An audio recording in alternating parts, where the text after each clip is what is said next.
What's up, everybody? Welcome to Binge Empire and our coverage of Alien Earth. So my name is Kyle. I'm joined today by my elementary school bus buddy, Paul, to talk about FX, Hulu, Disney Plus, whatever the heck you're watching on their brand new sci-fi horror TV show based off of the Alien movie series. And so, Paul, I guess before we get into how we're going to cover everything and what we thought about the episode as a whole, potentially smart to talk a little bit background of like where we're at with the Alien franchise, how much we know, how much we don't know, all of that stuff. I am extremely not educated on the alien stuff. I know like a little bit more of the Predator stuff, but even so, like I know the term face hugger, um, xenomorph.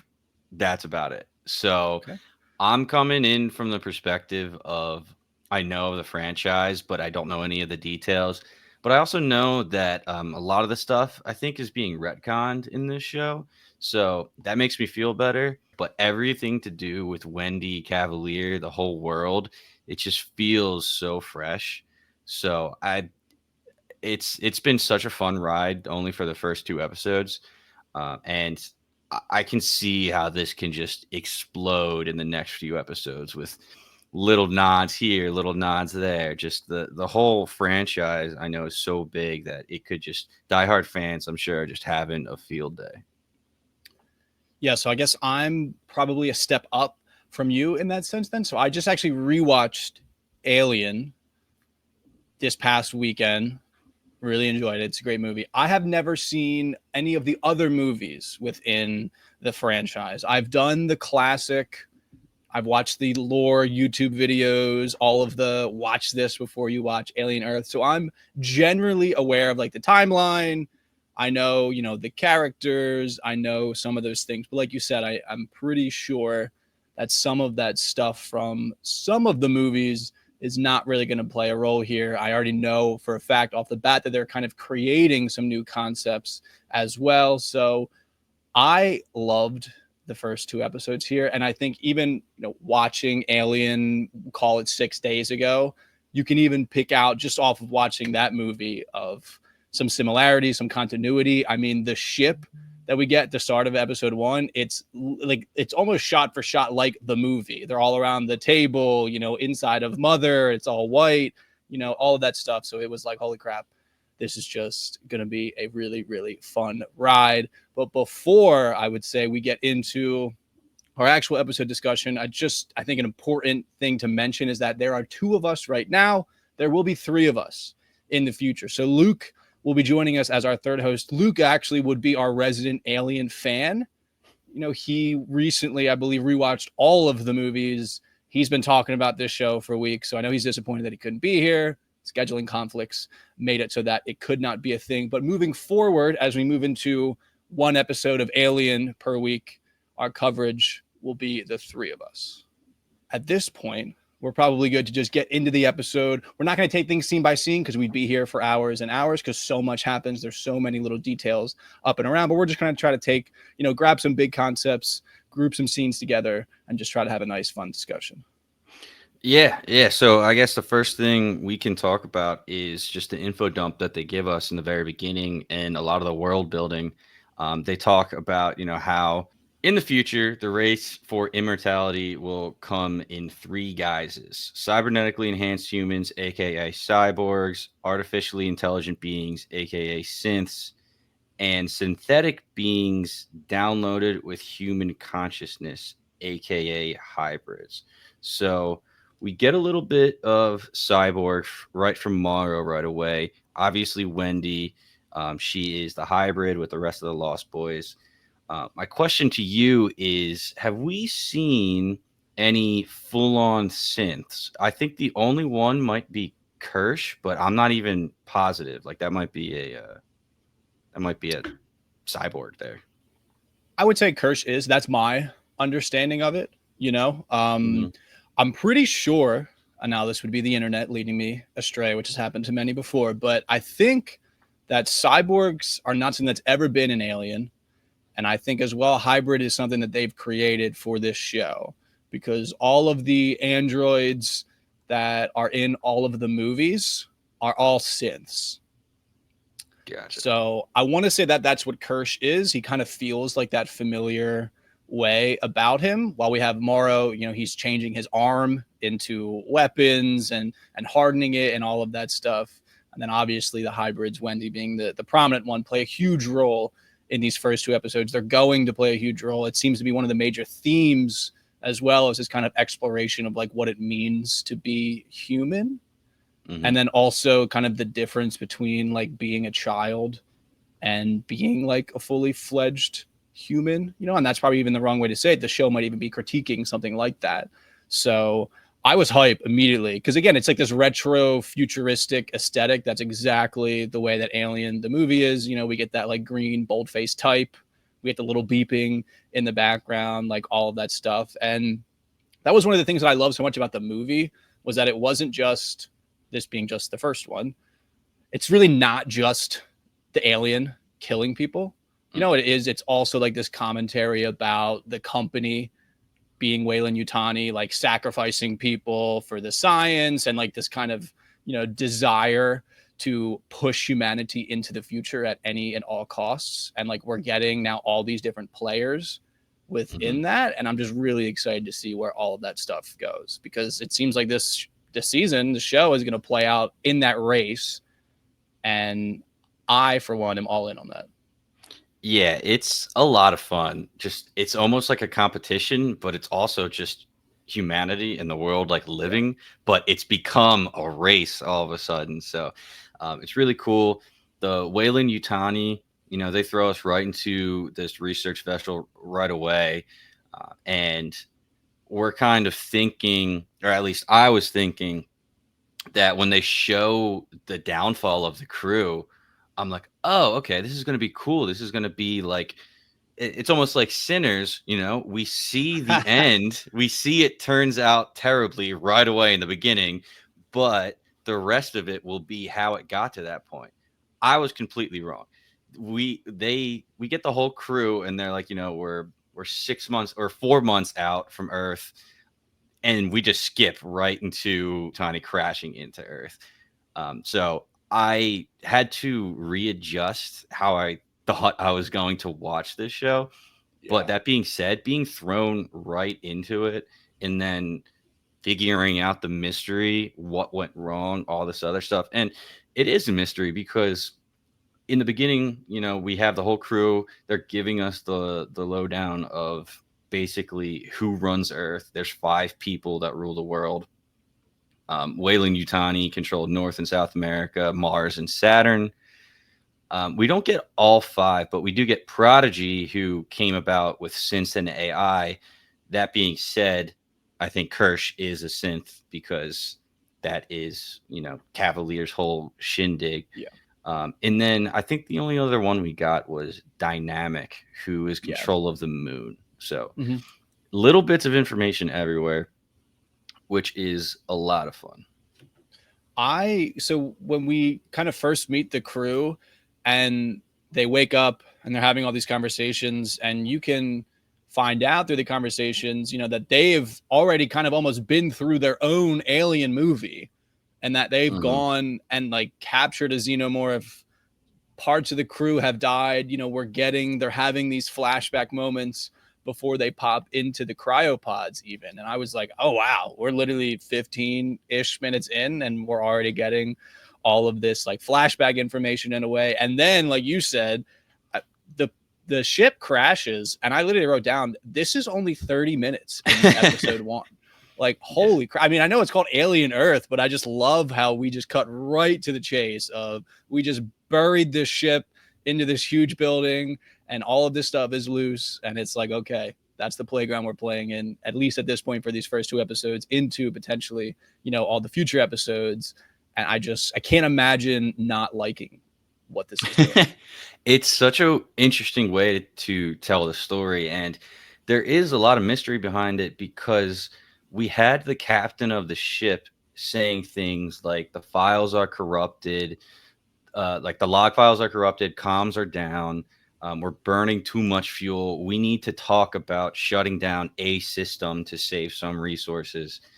So we know, like you said, it's almost like the end of their adventure. I think they said it was like a 65-year mission, and that's why they were, in the cryopods and everything like that. And they're like at the tail end of it. It seems like they're almost bringing all this home, but we don't know what happens. The next thing we see is Morrow just, typing saying crew dead, Yeah. um, cargo lost, like compromised, like everything's wrong. And I don't know if he's communicating, I guess, with Wayland Utani at this point. But So Mother, I somebody, think Mother is just like an AI that is okay, in the ship. but That gotcha. But when he was saying like cargo's compromised, there was some type of response saying like you need to get the cargo controlled and handled. Are you saying that was Mother? You think as well? yeah, that's my interpretation of it. Is that Okay, like it's kind of like it's an AI that they can get information from. It can run like data analysis to tell them what to do and things like that. And it's saying basically like the cargo is the mission. gotcha. That's the whole point. Like it doesn't matter that the crew's dead. And this is a theme. Again, I only have the experience of Alien, the first Alien, but like again, something very similar happens, and that we don't know this, but we find out, 3/4 through the movie of like the crew is completely expendable. Like the whole point is to bring the specimen home. And Gotcha. we're getting kind of that repeating here, in where it's just Wayland Utani as the corporation wants them to bring the xenomorph back to Earth, and it doesn't matter how it happens, it just has to get there. Obviously, I think the crash isn't the best way, because as we get into these episodes, and it kind of becomes this cat and mouse game between Prodigy, Boy Kavalier, and then Wayland Utani of like, hey bro, that's our ship, and he's like, I think it's mine now, so we can get into that conversation a little bit later. But yeah, this just like jump again was just like so crazy. And it Mhm. looks beautiful, like the ship going through space and like clipping whatever that structure was by the moon, and just like hurtling down into Earth, and it was like goddamn. Yeah, it looked great. I mean, I don't know what the budget is on this show, but it seems nice at least. But okay, that's interesting then for me because I need to reevaluate what I think Utani is going to do because I thought he was communicating saying like we're screwed, but now Utani has no idea how the ship went down. They have no knowledge, or she has no knowledge. So it's a big old mystery between and like a race to figure out what happened between Cavalier and Wayland Utani. So that'll be a lot Yeah, of it could fun. be. It could Hmm. be. Also, I mean, I wouldn't be surprised though if Wayland Utani, the company, the corporation, has info on what happened, but we're just at this point not privy to those Hmm. conversations. I assume if we do find out that information, it's going to be something around the theme of like corporate cost cutting, and like, not caring so much about life safety measures, and just purely focused on getting these alien specimens back to Earth, and everything else be damned. Hmm. If I had to So guess. yeah, yeah, and I, I want to talk about Cavalier, the boy genius, but I don't want to like praise him too much because he is like a bad guy, like a villain. But I love when he is on screen, man. When he started, you know, we saw Wendy. I'm sorry, before she was Wendy, she was Marcy. The sick child. The process to become a hybrid, and you see Cavalier kind of talk about it a little bit, and you don't really know is he good, is he bad, and then eventually you just see he's like, all right, he's kind of evil. You don't know this and then episode 2, we get his actual motivation, which how did you react to that?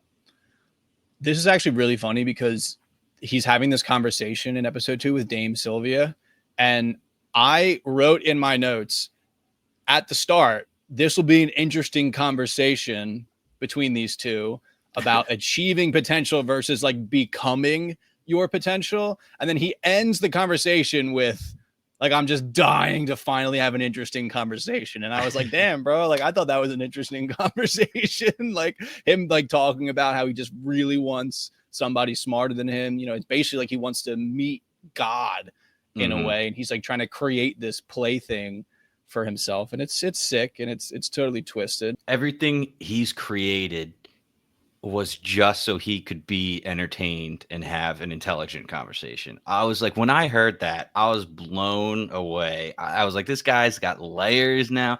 I thought he was just like, trying to take over the world, trying to be a superpower, trying to get more money. And he's like, it's not about money. It's about being entertained, basically. And I was like, I love that is the drive. Everything he's doing is literally so selfish that he doesn't care what happens. He doesn't care who gets like hurt along the way, what chaos he's causing in the world. He just wants somebody to stimulate his brain, and I thought I loved it. It feels like this story is heading down a path of he thinks he's way smarter than he is. You know, he's going to be playing around in this alien extraterrestrial playground, this newfound playground, and he is going to underestimate, I think, everything about it. And that'll end up being, you know, his downfall. That feels like the direction of his story. But I agree. I was really glad that we got this kind of conversation out of him. So he wasn't just kind of like some zany rich Mm-hmm. guy who created a company and has $1 trillion, which is insane, and is one of the five, you know, entities that Mm-hmm. own parts of the world and the solar system. You know, and I really liked Dame Sylvia because in episode one, especially, you get real creepy vibes out of her. Of like, you know, these are our children, you know, we couldn't have kids. So like these are our kind of stand-in kids. And, you know, they naturally, I guess at some level you have to believe that to engage in the work that they're believing in, you know, like deep down, she thinks it's good work. And I thought she came off quite interesting as well in this conversation of I especially liked the quote of we ended death, but we needed to make the quality of life better. Otherwise, all we've done is make consumers immortal. And that's, I mean, a great point because like what is the point of being immortal if like they don't have anything besides like being like a supercomputer? Mm-hmm. You know, like what is the value of eternal life at that point? I mean, to me, I guess as a human it's easy to say that, and that I think will probably be part of the exploration that we have with these kids of they have these kid brains but they're given all this insane power and I don't think they can truly grasp at this point. They talk about it a little bit that they're like invulnerable and they can't really die, and they even joke about like what if our batteries run out, Mm-hmm. you know? But like can a kid truly grasp what it means to be like borderline immortal? Probably not. Yeah, probably not. And the hybrids are so interesting. The Lost Boys, and well, that's also something I'm curious about.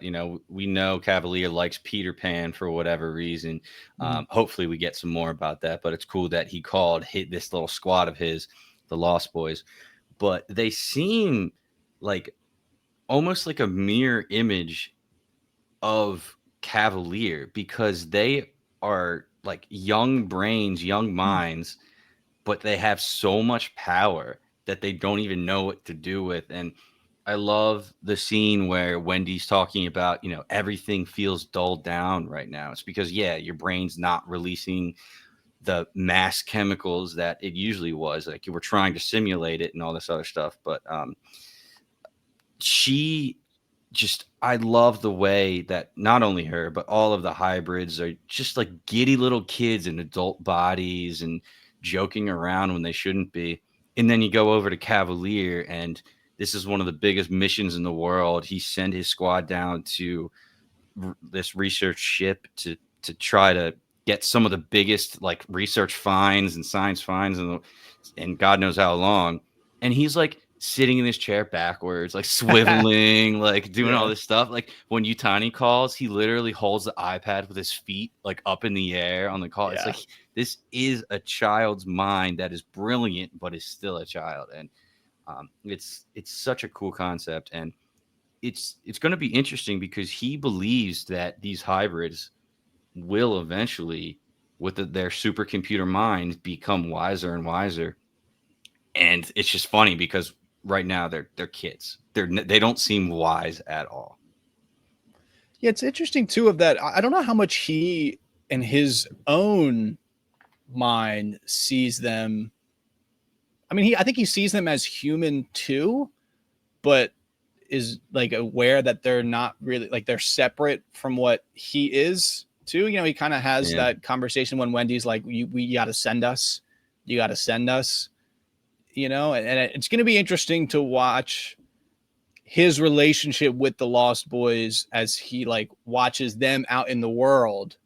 You know, because he has the cameras everywhere. He has the cameras through their own eyeballs, and there's going to be some times where he's just like not, you know, happy. We got a glimpse of it kind of when we see Wendy in the flashback with her brother when Joe slash Hermit is kind of trying to get discharged from the army, and Mm. she like hacks into the robot basically and is almost able to talk to him, and that's like the first time you really see him get serious where they're like, Yeah. oh shit, like we didn't know that she could do that, you know. So once these creations of his start to, I think, move beyond the bounds of what he thought was possible, it'll be interesting to watch him kind of maybe sweat a little bit, because you're right, he is just kind of giddy flying around in his little turny chair Mm-hmm. just watching some crazy things happening, but it doesn't seem like it has the same gravity that it would for a normal person. Yeah, like his butler slash assistant is like, this ship just crashed, like hundreds, if not thousands, of casualties. Thank God there were some people not in the building, but like we gotta contain it and search. And he's like, so yeah, go grab that stuff and bring it back to me. Like that's all I want. It's like Yeah. he doesn't care. It does seem like that they're kind of in these first two episodes, and maybe this is just the way I'm reading it, that like they almost seem to be purposeful that we're leaving these two episodes with, I mean, maybe synths at this point, like if we want to keep like a constant score of the race, like synths, or I'm sorry, hybrids seem to be pretty far ahead of cyborgs and of synths from what we've seen so far.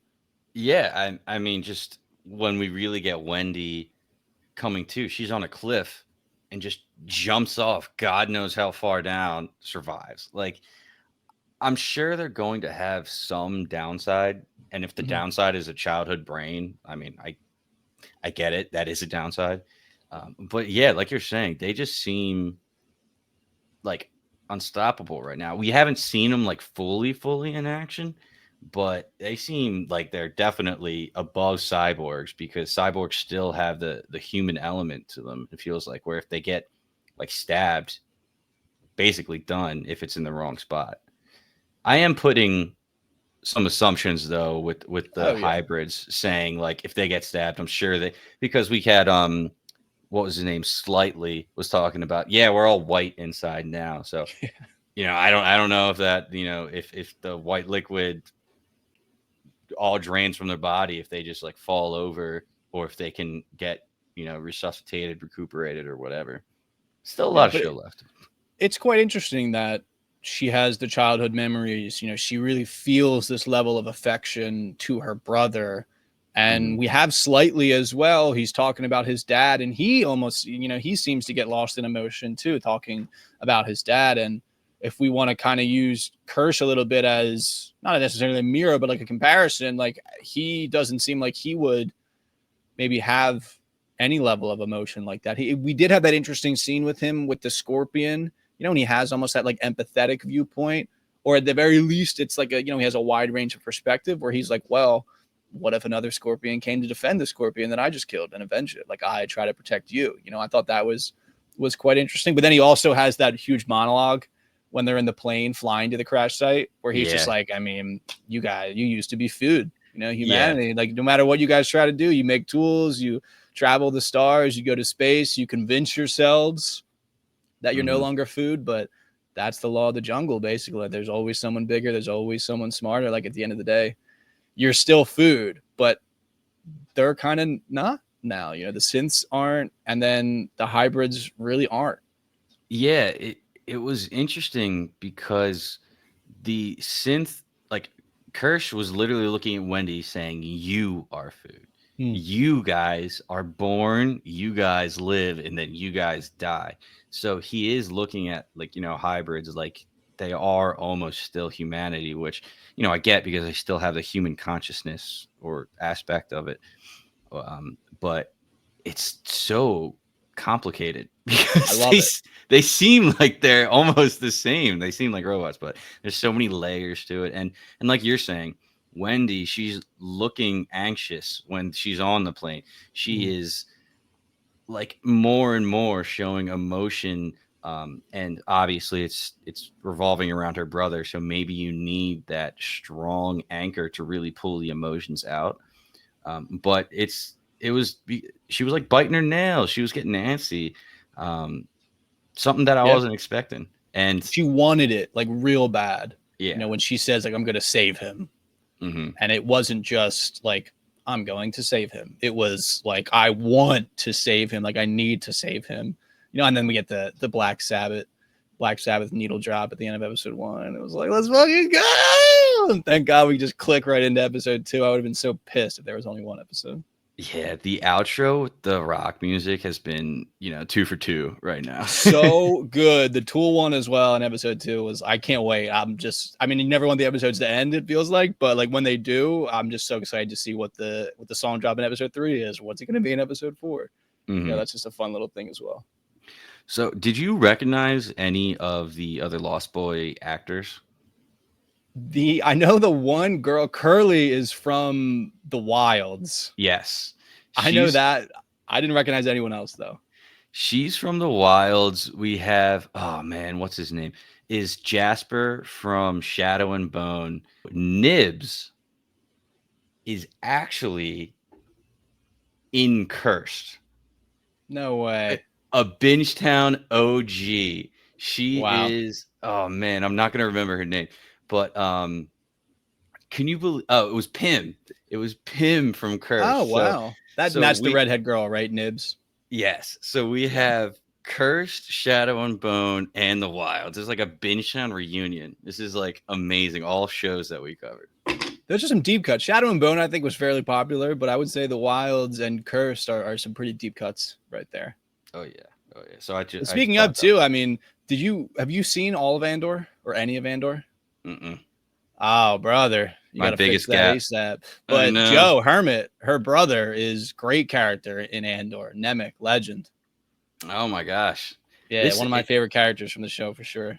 it is a big cast, and just the nature of this type of show, I feel like a lot of them are going to die off, and it's going to be heartbreaking because I've already bonded with a bunch of them. Yeah, we'll see. I really like the main actress. I don't think I've ever seen her in anything myself, but I've been really enjoying Wendy's performance a lot. I think Kirsch as well. Timothy Oliphant's been in a lot of stuff.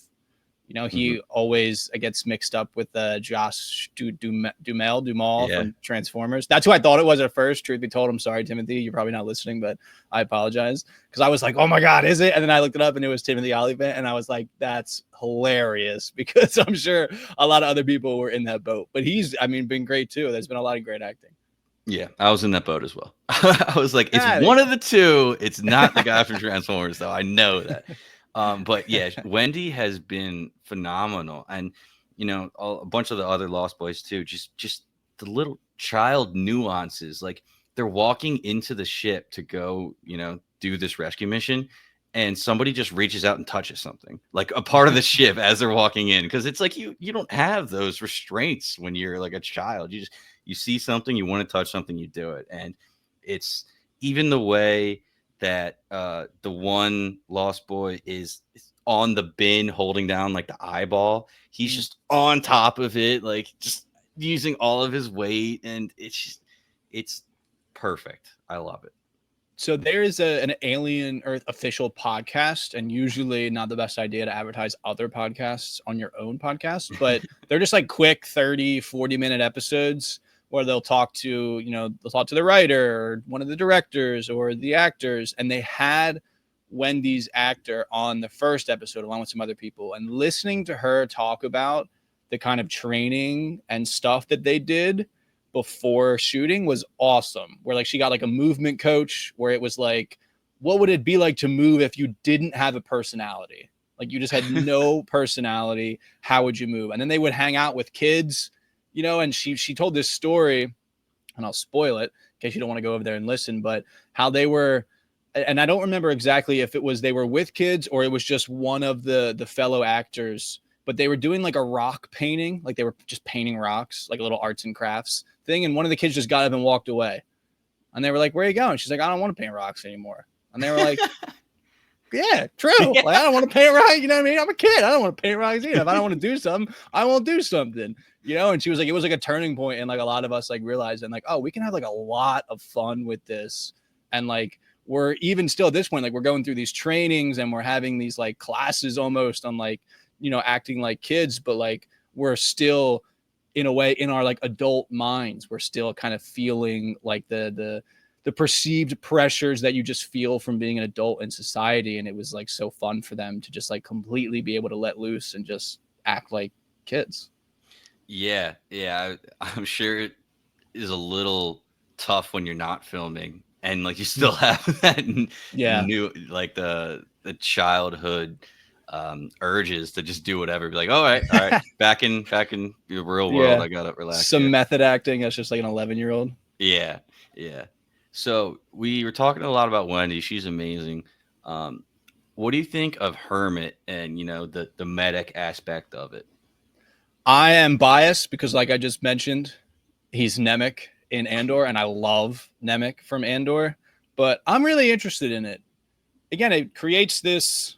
Wendy might be someone that really doesn't even need that. You know, she doesn't really need that level of protection that he can offer, and she can then offer him a ton of protection.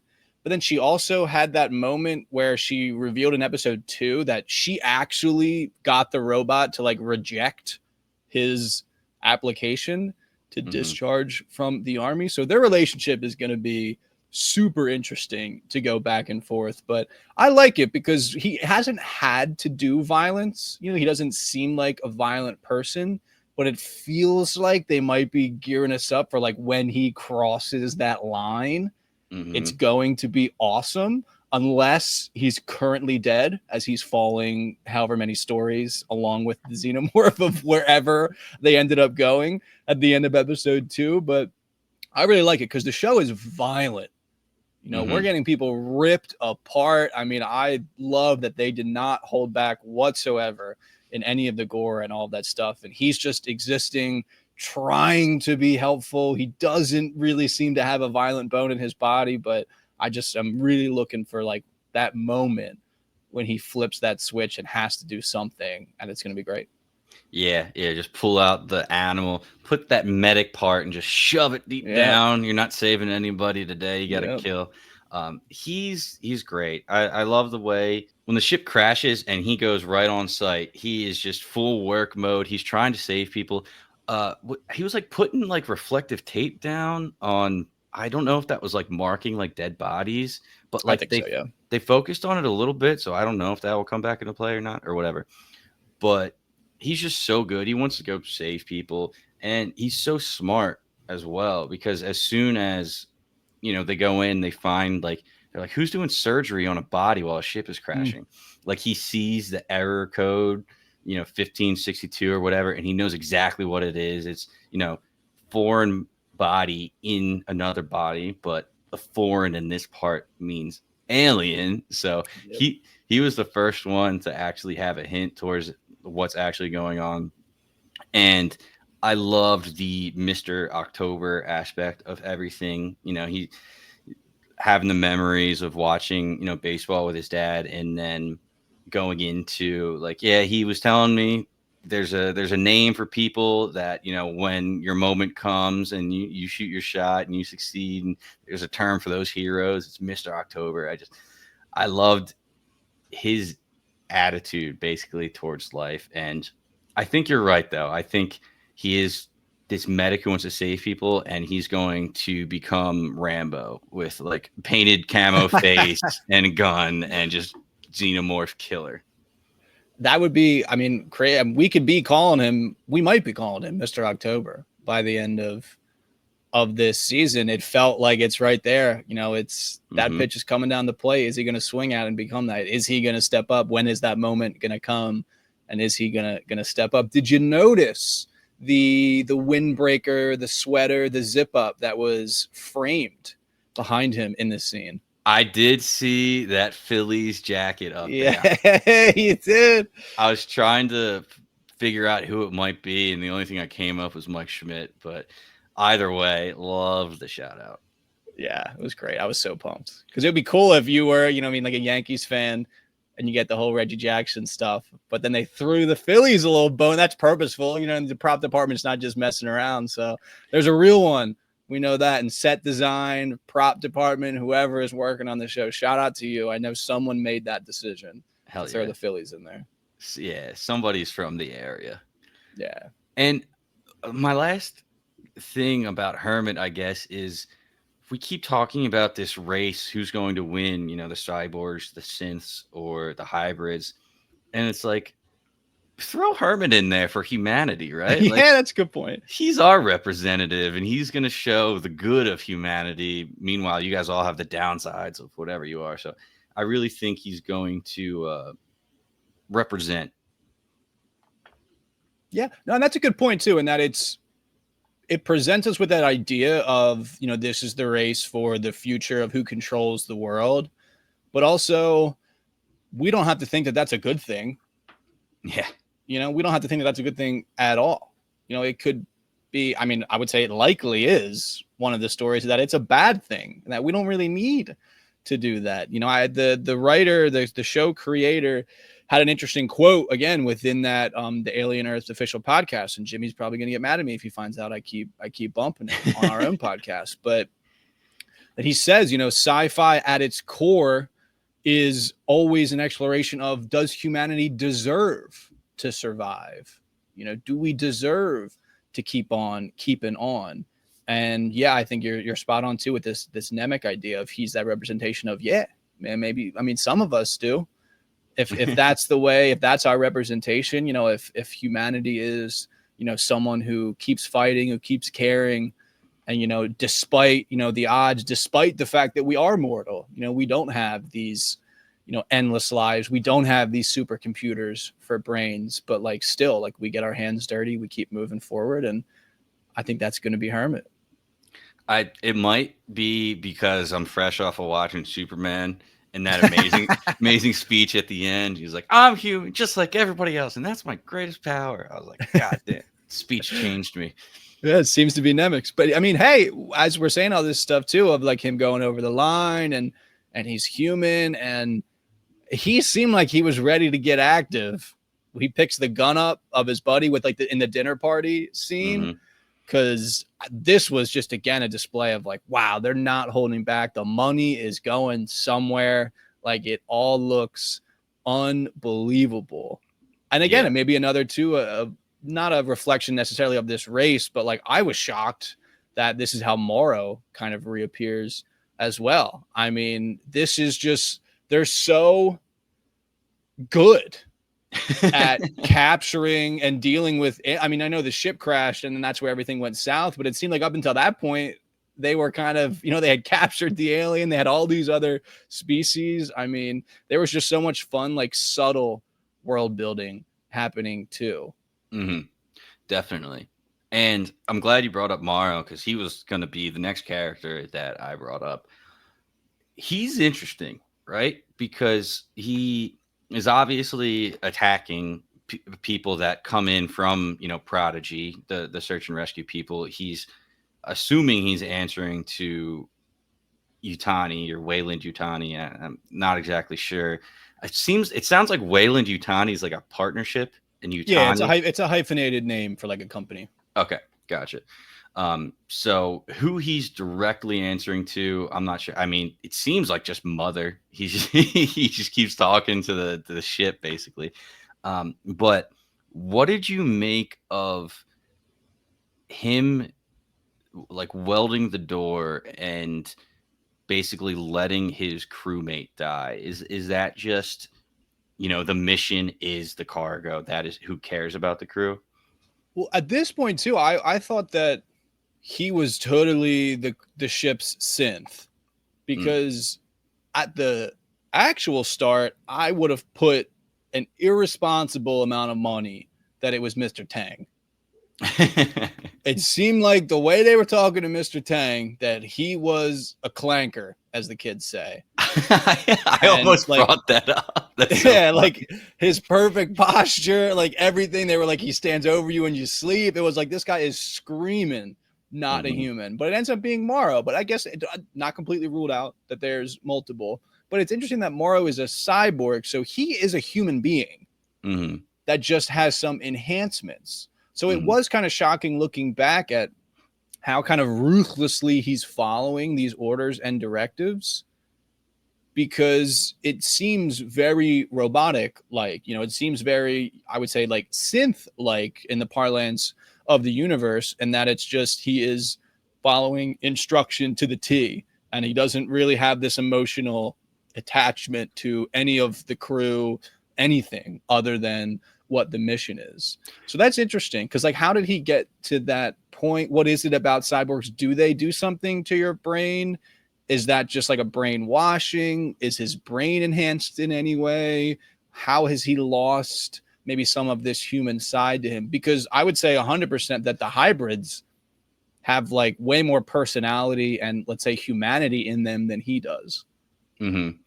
And he is, the only cyborg I think that we've seen so far. So we Yeah, can't let him talk for all cyborgs because that's how true. stereotypes start. But I had the same exact thought. Like he, as a cyborg, you would think has the most human still in him, but the Mm-hmm. way they portrayed it, it seems like he did lose a big part of that humanity. So he would come in, he would, he handcuffed the two. Yeah, I you don't was care. like, dude, screw this guy. And he comes and he tased Hermit too. I was like, I cannot wait until this guy bites the dust. But I'm sure there will be some more to him that we will get. Maybe we will see how he got to be so robotic and almost unfeeling. But he's an interesting character because I almost look at him like the villain, but at the same time, he is just following his orders that he got, and we know like the five rulers are warring this whole time, so of course there's going to be disputes and violence. And it was funny because when the ship first crashes, they're like search and rescue, search and rescue. I'm like, why are you guys like at the ready with your guns, like ready to shoot? It doesn't make any. You're here to save people, not shoot them.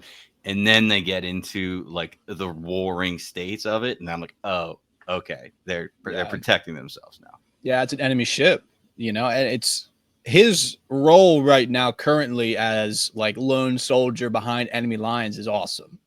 Yes. Huge fan of that. But I like that you point out that he kind of does feel a little bit villainous, which is interesting because I have no reason to root for Prodigy in any way. And I don't think I necessarily mean rooting for Prodigy, but like Hermit, is someone that you want to root for. I think Wendy, deep down, true, is someone that you kind of want to root for. And at this point, they're kind of team Prodigy, as Wendy says to Hermit, his name's on your shirt, bud. Like, Yeah. Boy Genius is kind of who we rock with. So at that point, we're a little bit anti Morrow. But yeah, I'm just a big fan of the whole like lone wolf. He's gonna have to hold out. It's funny that like he lost the xenomorph and then he got it back and then he lost it again. So now he's got to go back and try to find it again. And how much of that tug of war, like how long is that going to take? Is Weyland Yutani, the company, going to send in this team where it's like, okay, I asked nicely, but like I actually don't care that Hmm. he said no. Like is there going to be some type of reinforcements and backup that happens and that comes in here? Because yeah, there's a lot to explore there. And again, we have to get some information on what the heck went wrong. Yes. So Yeah. much obviously went wrong. They're all dead, and doesn't seem like that many of them died from the crash. We know for a fact that the xenomorph got out and was killing at least some of them. It Hmm. just kind of walks down that woman. I think her name is Zavari, who's trying to get in when Morrow seals the mother room, let's Hmm. say. And she felt a little calm about that. I would have been punching and banging and like going ape shit if Yeah. he wasn't opening that door. She just kind of accepts their fate. So maybe she's a little more courageous than I am. But we get Simone, who was the scientist, and I almost called him Nemec. Hermit is like, see the blue around her lips, like she died from poison. And I think it's easy to just the story to be that all of these alien organisms broke containment Mm-hmm. and got after it on everyone. But how did it happen? What happened? Yes. I'm interested. And maybe that's not the point, but I it's easy for my little monkey lizard brain to be like, I want to know, I want to see. I think it is going to be a point too. Like, was Mr. Tang actually a bastard? Like everybody assumed. Did Yeah. he cause something? Because like we were talking about earlier, the captain was like, "Hey, we have to shut down at least some part of the ship to save energy." So maybe somebody sabotaged. Maybe somebody made a stupid mistake.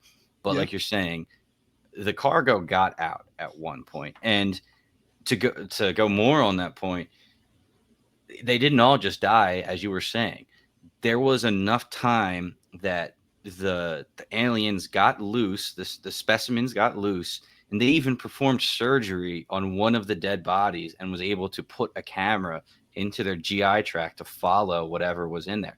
So there was a lot happening in between the species getting loose and the crash. So I think that's going to be at least, I don't know if it's going to be like a whole episode, if it's going to be multiple episodes, but we have to at least get a little bit of answers in a flashback there. And I'd be kind of curious to hear from people that love the series and, watch all the movies and how they feel about, because it feels like obviously the xenomorph is the star of the show from the Hmm. alien perspective, but we're getting a lot of other specimens and organisms. And again, listening to the show writer kind of talk about it, and where he said like there's not a ton necessarily to explore about the xenomorph. Like a big reason why the movie Alien specifically was so popular was that it was like so crazy to learn about the xenomorph of, we have the first face hugger that kills Kane, and then well, I guess event impregnates Kane with, the chest popper, and Yep. we see that happen, and then it runs away, and it's like, okay, well, it's a little baby, so then we're hunting it down in the ship, and the next time we see it, it's a fully grown xenomorph, and it's like, what the is going on? Hmm. And we kind of know all that information about the xenomorph at this point as a species, it seems, throughout all of these movies. And so it seems like a lot of these other guys, these little critters, are going to get some shine. I mean, that little worm, John, that just sucks Gross. all your blood, crazy. That thing was Yeah. wild. The eyeball octopus, I Hated that. mean, yeah, hated it. I couldn't. I'm actually upset that I'm now thinking about the cat because that was Yes. devastating. One Uh, of the big parts of the first movie is that she saves the cat, and that yes. was like almost felt like a okay, fuck off. Why are we killing the cat now? When we one of our claims to fame is how important it was to save the cat in the Hmm. first movie, but and then whenever that thing that's hanging from the ceiling too, I mean, it's just there's so much more to do than just the xenomorph, which personally, as someone that's again not so married to the series and the movies and stuff, I'm super interested in all of that. Yes. Yeah. And you nailed it. Like, I liked all the little different species and how they were able to kill in their own way almost. Yeah. And we got the eggs too. That's going to obviously become a big point. Those are, I believe, those are face huggers just ready to hatch. But and you already mentioned it. I think the biggest question mark is whatever Kirsch was looking at that was hanging from the ceiling. It were like maybe it is fauna or something like that. But I actually went back to rewatch the beginning of episode one after watching both episodes just to get that info dump again and kind of get um, more solid. Now that I've seen the two episodes, maybe I can make more sense of it. And they panned through a lot of the ship, but they zoomed in on that big hanging species when it was still in its cage. And it almost did nothing that we've seen do it so far. So I think it's going to have like a way bigger part to play than say, the tick going around or the eyeball octopus. So I'm so excited and terrified to see Yeah. what these things can do. Yeah. Terrified is a good word too. 'Cause it's just hanging there Yeah. menacingly, but it's just hanging there, and it was funny that the tall lost boy whose name I don't think I ended up catching. I was somewhat good about the rest of them, but obviously he was a child with no experience of seeing any type of movie or anything in his life. Because why are we leaning in?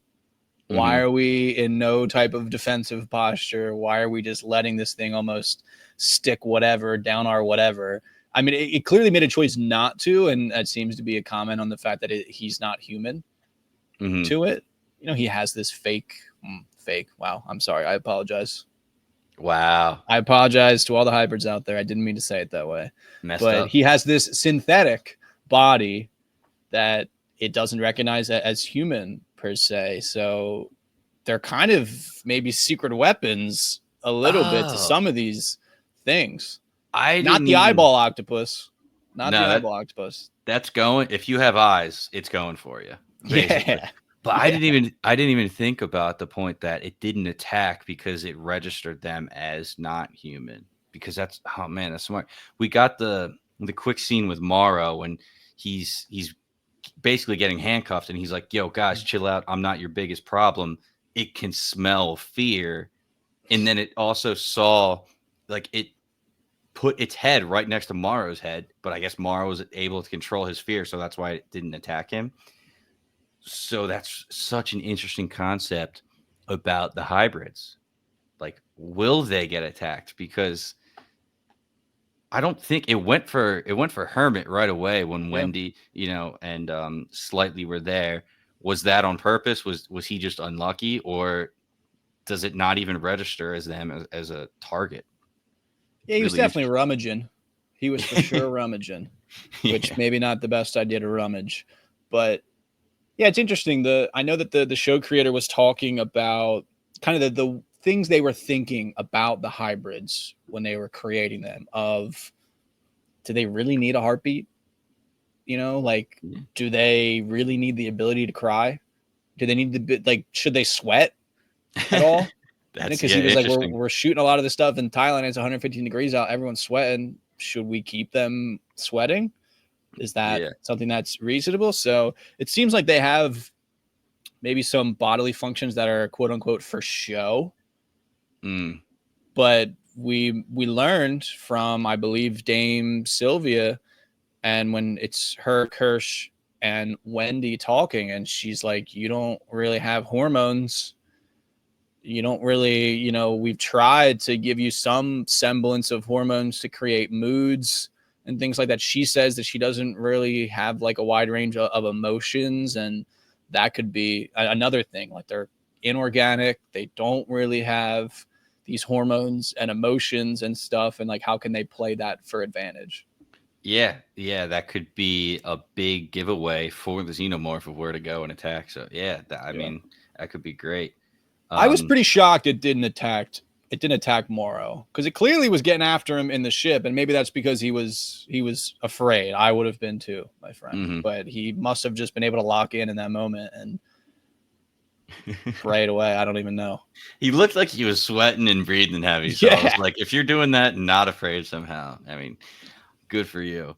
Another thing too with Morrow, and this might be the last point I have on him, is that I really liked the kind of full circle moment that happened within these two episodes, where when he first zip ties up the two soldiers, and the guy might say like, come on brother, like don't do this to us, and he's like, I'm not your brother.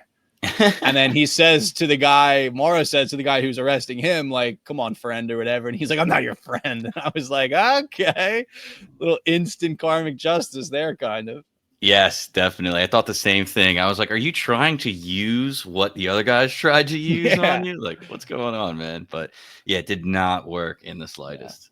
So that might be the end of what we have as like intelligent conversation, let's say. I think we're both on this same point of we're loving these themes that we're seeing. We're loving these plot points. We're loving the world building. The show looks beautiful. The music slaps. I mean, it also, and I said this too in the group chat that we have, me, you, and Luke. And I say this, I feel like a lot on the podcast. Sometimes you can just feel when you watch a show that it's well made, that it knows what it's doing, that it's confident in what it's doing. It almost has this kind of, it's a quality, but also kind of mixed with like a level of like, this is corny, but like a swagger to it almost. And like, to me, the music drops feel that way at the end of the episodes as like this, like, yeah, we're fucking good at this. And I know you liked that shit because yeah, you're right. I did like that shit. So I'm just pumped, I think, to talk about these episodes moving forward. Like I mentioned at the start, we'll be here once a week. There will be 3 of us. I have 2 like stupid little things that probably isn't the best thing to just leave off with, but this is, I just need to say them. Of, I was dying at Nemec. Damn it, I did it. I went the whole podcast without doing it. When Hermit is like thinking about jumping, and then he has to jump. When he gets to the elevator, raise your hand if elevator doors have ever worked this fast for you in your entire life. I was like, this man is blessed, because those things whipped open and whipped closed. And I couldn't not laugh at that. I had the exact same note. I totally forgot about that scene, though. I was like, quickest elevator doors ever. Like, yes. If this is the future, like, hell yeah, right? True. Yeah, beyond the corporations owning everything, if we could speed up the elevators a little bit, maybe it's worth all of it. And the second thing was, if you had Ice Age clips being played and Sid the Sloth like fading in and out of like an emotional scene, show me the betting slip, because you must be a trillionaire. You must be the actual world's first trillionaire, because that was so crazy. And I could not stop laughing. I saw a picture on Twitter too that was like, it was a screenshot of Wendy looking like concerned, kind of sad. And then it's just Sid the Sloth like fading next to her. And it says, this is a legitimate screenshot from Alien Earth.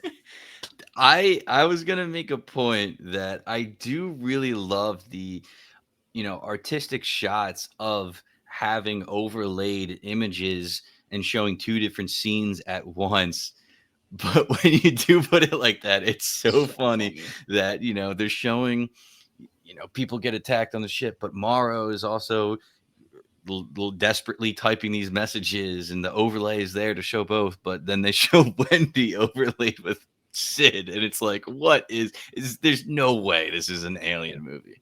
So good. They do this every year. So funny. All right.